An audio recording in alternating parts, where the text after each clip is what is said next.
From the PEP Radio Newsroom, these are the stories we are following at this hour. A federal district judge has mandated that the Federal Bureau of Prisons continue to provide gender-affirming care and accommodations for trans inmates.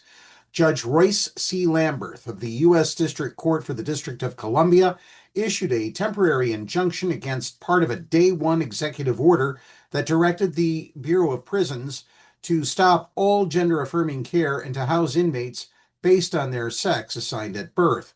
The injunction requires the Bureau of Prisons to provide hormone care but not gender-affirming surgery.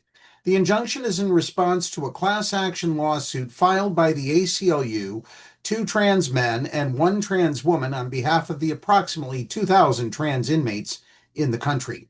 The injunction applies to all trans people who are currently incarcerated with the Bureau or who will be in the future.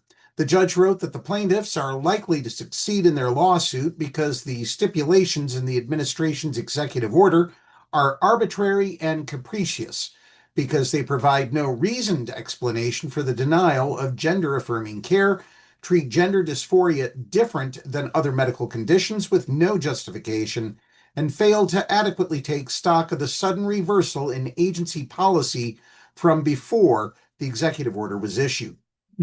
He also said that the plaintiffs proved sufficient likelihood of irreparable harm. This is a critical ruling for our clients and all transgender people in the Bureau of Prisons custody. Corrine Kendrick, Deputy Director of the ACLU's National Prison Project, said in a statement. In other news, this week, the three transgender graduates of the U.S. Air Force Academy walked across the stage at Falcon Stadium to receive their diplomas. But while they met all the same physical, academic, and personal standards that their classmates did, they will be denied commissions in the U.S. military because they are transgender. And they're waiting to find out if they must pay for their 4 years of schooling after Donald Trump banned them from joining the military. Former President Barack Obama started allowing transgender people to openly serve in the military, something that Trump rolled back in his first term in office. President Joe Biden then reversed Trump's trans military ban, allowing trans people to serve openly in the military for 4 years. But earlier this year, Trump banned transgender people from serving in the military once again. Hunter Marquez is one of the three trans students who just graduated from the Air Force Academy, earning degrees in aeronautical engineering and applied mathematics. He passed the Air Force's fitness tests according to its standards for men. He thought that now that he graduated, he would have earned his commission as a second lieutenant in the U.S. Air Force. The Air Force, according to its website, covers tuition at the U.S. Air Force Academy for every student. In exchange, every graduate must serve for 5 years of active duty in the Air Force, and the commitment is longer for those who receive pilot training. But the rug was pulled out from under Marquez just as he graduated, with Secretary of Defense Pete Hegseth ordering each branch of the military to start kicking transgender people out next week. Marquez and the other two trans graduates were placed on administrative leave and warned that they might have to reimburse the Air Force for the cost of their education, which could mean that they'll have to pay hundreds of thousands of dollars if they don't voluntarily leave the military.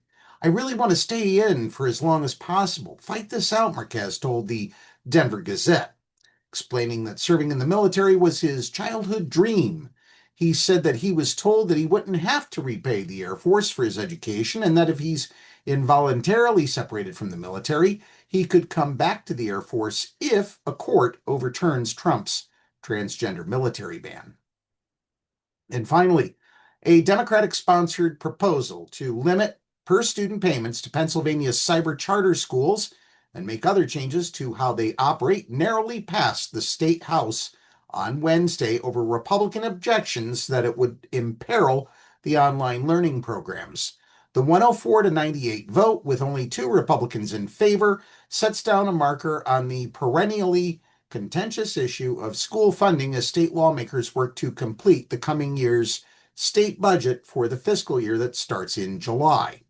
The bill's $8,000 limit on how much public school districts would have to reimburse the cyber charters was the central piece of the sprawling legislation and would be a boost to the districts and the property taxpayers who bear much of the cost of public education in Pennsylvania. There currently is no cap for the district's payments to cyber charters, an amount now linked to how much districts spent on their own students in the prior year. That's the news at this hour. Download the Live 365 app to take PEP Radio with you wherever you go. Up next, we have the Meadville area weather forecast on PEP Radio.